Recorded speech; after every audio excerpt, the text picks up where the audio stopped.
एक समय की बात है।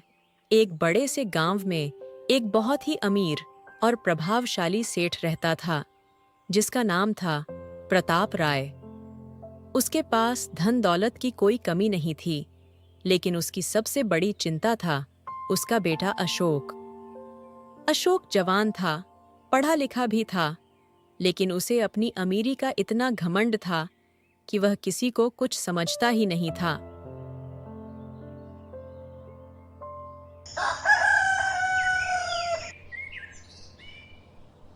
एक दिन सुबह सुबह अशोक गांव की सड़क से गुजर रहा था।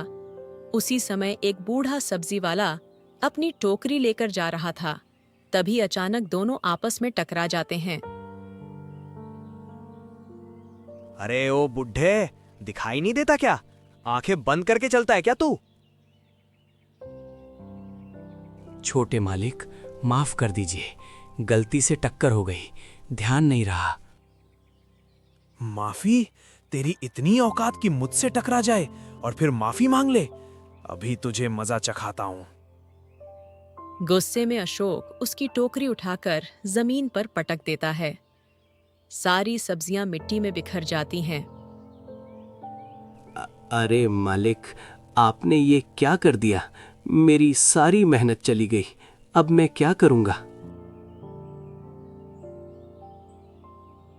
चुप कर, तुम्हारी इन बेकार सब्जियों को कोई खरीदता भी नहीं, बस रोना ही आता है तुम लोगों को।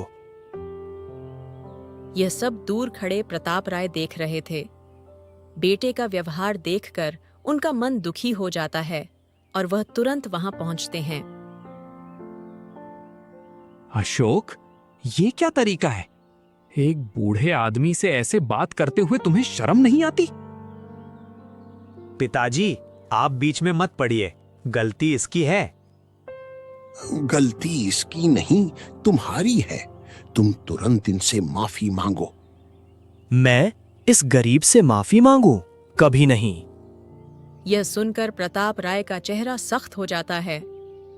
याद रखो अशोक, इंसान की पहचान उसके व्यवहार से होती है, उसके पैसे से नहीं। तुम अपनी हद पार कर रहे हो। मुझे किसी की सीख की जरूरत नहीं है, मैं जैसा हूं वैसा ही ठीक हूं। गुस्से में अशोक वहां से चला जाता है।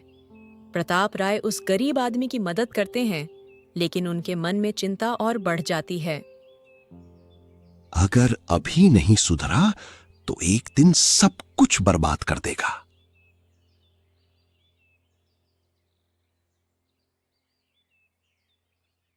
उसी शाम प्रताप राय अशोक को अपने पास बुलाते हैं। अशोक, अब समय आ गया है कि तुम जिंदगी की जिम्मेदारी समझो। तुम्हें खुद मेहनत करके पैसे की कीमत जाननी होगी। पिताजी, ये सब कहने की बातें हैं, हमारे पास पहले से ही बहुत पैसा है। पैसा कमाना आसान नहीं होता। अगर इतना आसान होता तो हर कोई अमीर होता। मैं चाहता हूं कि तुम खुद मेहनत करके कमाओ। तो ठीक है, मैं कमा कर दिखाऊंगा और तब आपको समझ आएगा कि मैं किसी से कम नहीं हूं। गुस्से में अशोक घर छोड़ने का फैसला कर लेता है। आज के बाद मैं इस घर में कदम नहीं रखूंगा जब तक खुद पैसे कमा कर न दिखा दूं। प्रताप राय उसे जाते हुए देखते हैं, लेकिन उसे रोकते नहीं। अब इसे खुद ही समझ आएगा कि जिंदगी क्या होती है। गांव में यह खबर फैला दी जाती है कि कोई भी अशोक की मदद नहीं करेगा। पहली बार अशोक को असली दुनिया का सामना करना पड़ता है। भूखा प्यासा वह लोगों से मदद मांगता है, लेकिन कोई भी उसकी मदद नहीं करता। अब समझ आया? पहले दूसरों को नीचा दिखाता था, आज खुद मदद मांग रहा है। मजबूर होकर अशोक गांव छोड़ देता है और दूसरे गांव की ओर निकल पड़ता है। चलते चलते वह कुछ लोगों को आपस में बात करते हुए सुनता है। सुना क्या? राजा ने ऐलान किया है, जो उसके 3 सवालों का जवाब देगा उसे आधी संपत्ति मिलेगी। हाँ, लेकिन अगर जवाब नहीं दे पाया तो सजा भी मिलेगी। अब तक कोई सफल नहीं हुआ। यह सुनकर अशोक के मन में लालच जागता है। यही मौका है, अगर मैं सफल हो गया तो फिर से अमीर बन जाऊंगा। यह सोचकर अशोक राजा के दरबार की ओर चल पड़ता है, लेकिन उसे यह बिल्कुल अंदाजा नहीं था कि यह रास्ता उसकी जिंदगी को पूरी तरह बदलने वाला है। और इसी सफर में उसकी मुलाकात होने वाली थी एक ऐसे व्यक्ति से जो उसके घमंड को जड़ से खत्म कर देगा। अशोक अब अपने घर से दूर, अकेला और भूखा भटक रहा था। कल तक जो लड़का अपनी अमीरी पर घमंड करता था, आज वही एक रोटी के लिए तरस रहा था। मुझे समझ नहीं आ रहा मैं क्या करूं। घर छोड़ना आसान था, लेकिन बिना सहारे जीना इतना मुश्किल होगा, ये मैंने कभी सोचा ही नहीं था।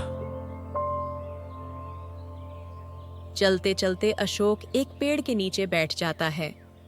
भूख और थकान से उसका शरीर कमजोर पड़ चुका था। तभी उसे पास ही कुछ लोगों की बातचीत सुनाई देती है। अरे सुना तुमने, राजा ने ऐलान किया है, जो उसके 3 सवालों का जवाब देगा उसे आधी जायदाद मिलेगी। हाँ, लेकिन ये इतना आसान नहीं है। जो जवाब नहीं दे पाएगा उसे सजा भी मिलेगी। अब तक कई लोग कोशिश कर चुके हैं, लेकिन कोई सफल नहीं हुआ। यह सुनकर अशोक के मन में उम्मीद की एक किरण जागती है। अगर मैं उन सवालों का जवाब दे दूं, तो मैं फिर से सब कुछ हासिल कर सकता हूं और पिताजी को साबित कर दूंगा कि मैं भी कुछ कर सकता हूं। यही सोचकर अशोक राजा के दरबार की ओर निकल पड़ता है। कुछ समय बाद वह दरबार में पहुंचता है। चारों ओर सिपाही खड़े थे और सामने राजा अपने सिंहासन पर बैठे थे। महाराज, मैंने आपके ऐलान के बारे में सुना है। मैं आपके सवालों के जवाब देना चाहता हूँ। सोच लो नौजवान, ये आसान नहीं है। गलत जवाब देने पर सजा भी मिल सकती है। मुझे आपकी शर्त मंजूर है महाराज, आप सवाल पूछिए। राजा हल्की मुस्कान के साथ अपने सवाल पूछते हैं। पहला सवाल, वो कौन सी चीज है जो अमीर और गरीब दोनों के पास होती है, लेकिन किसी के पास रुकती नहीं? दूसरा सवाल, वो कौन सी चीज है जो इंसान से भी ज्यादा ताकतवर है, लेकिन इंसान उसे काबू कर सकता है? तीसरा सवाल, दुनिया का सबसे बड़ा झूठ और सबसे बड़ा सच क्या है? तीनों सवाल सुनकर अशोक का आत्मविश्वास डगमगा जाता है। उसके पास किसी भी सवाल का जवाब नहीं था। महाराज, मुझे थोड़ा समय चाहिए, मैं जवाब लेकर वापस आऊंगा। ठीक है, हम तुम्हें 3 दिन का समय देते हैं। अगर तुम समय पर जवाब नहीं दे पाए तो तुम्हें सजा दी जाएगी। अशोक वहां से निकलता है। अब उसके मन में डर और चिंता दोनों बढ़ चुके थे। अगर मैं जवाब नहीं ढूंढ पाया तो मेरी जान चली जाएगी। अब मैं क्या करूं? चलते चलते वह एक जंगल की ओर पहुंच जाता है। आसपास सन्नाटा था और वह पूरी तरह अकेला महसूस कर रहा था। तभी उसकी नजर एक छोटी सी झोपड़ी पर पड़ती है, जहां एक बूढ़ा आदमी शांति से बैठा हुआ था। आओ बेटा, तुम बहुत थके हुए लग रहे हो, बैठ जाओ। अशोक कुछ पल झिझकता है, फिर धीरे से जाकर बैठ जाता है। तुम्हारे चेहरे से साफ लग रहा है कि तुम किसी परेशानी में हो। बताओ, क्या बात है? अशोक अपनी पूरी कहानी बाबा को बता देता है, अपने घमंड की, घर छोड़ने की और राजा के सवालों की।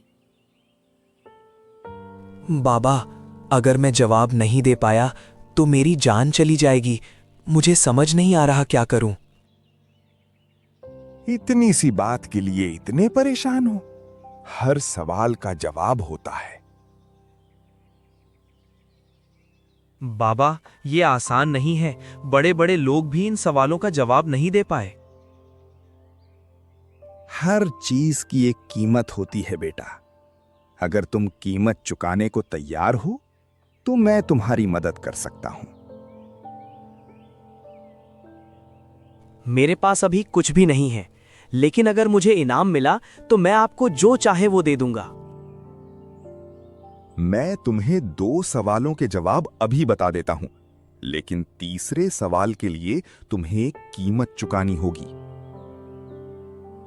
मैं तैयार हूं बाबा, पहले आप जवाब बता दीजिए। तुम्हारा पहला सवाल था, वो कौन सी चीज है जो अमीर और गरीब दोनों के पास होती है लेकिन रुकती नहीं? जी बाबा।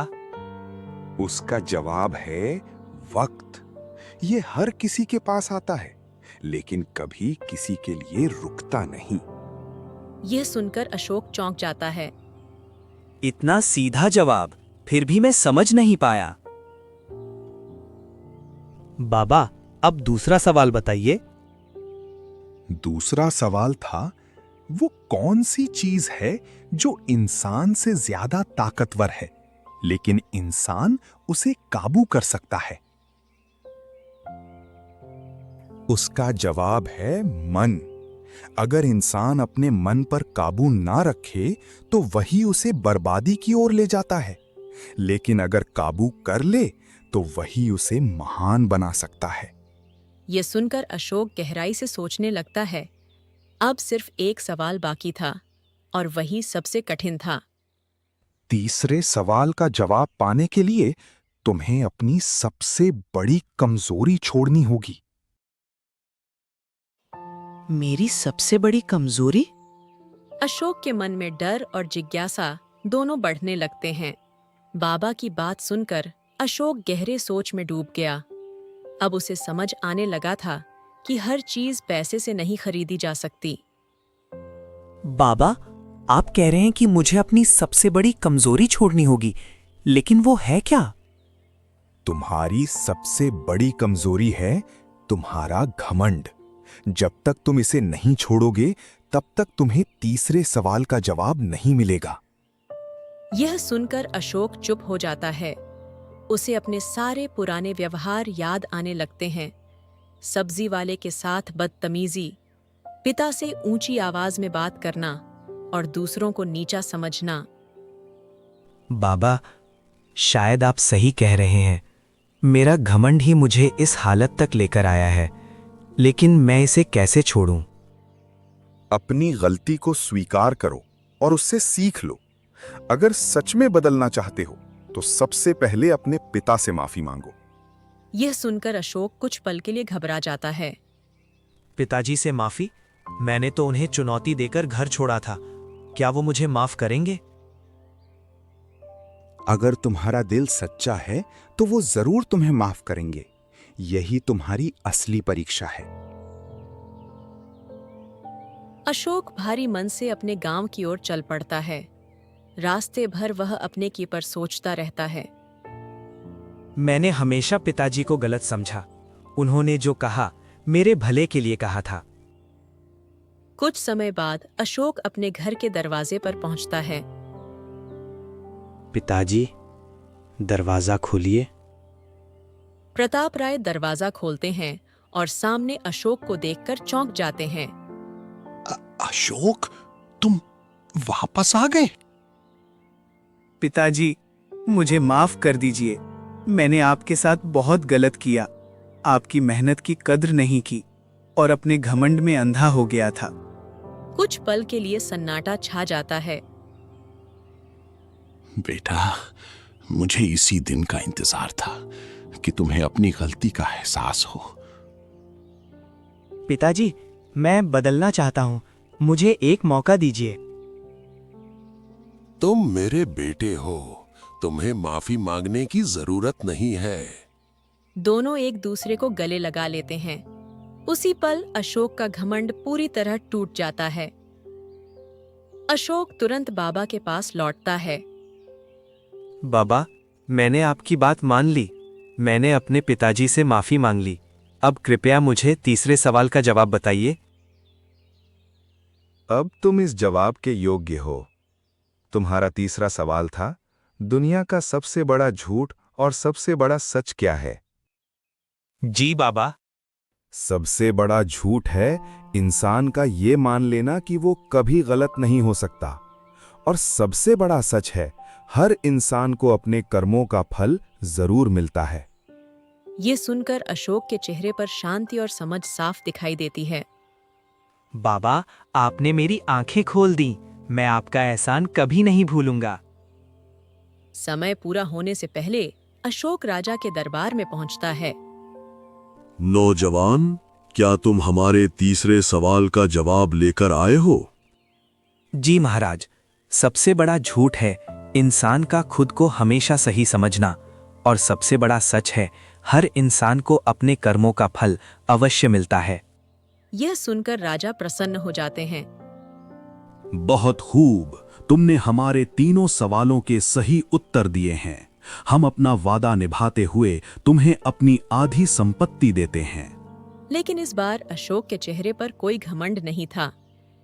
महाराज, मुझे आपकी संपत्ति नहीं चाहिए।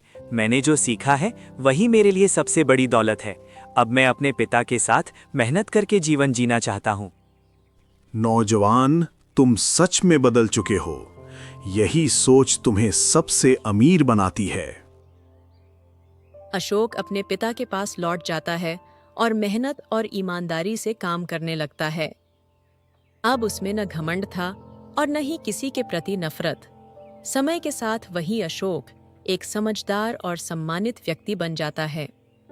यह कहानी हमें सिखाती है, घमंड इंसान को अंधा बना देता है, लेकिन सही समय पर मिली सीख उसे बेहतर इंसान बना सकती है। और यही है घमंड का सच।